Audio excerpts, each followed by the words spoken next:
Algunos de ellos se quedarán hasta el lanzamiento. Entiendo. Tendrían que analizar el presupuesto con Nicolás Mora.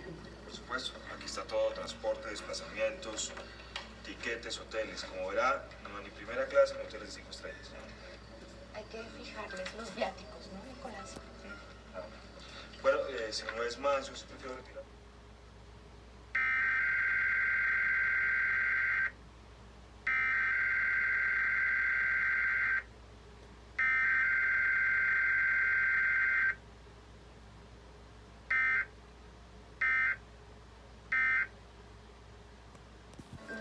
Bueno, muchas gracias.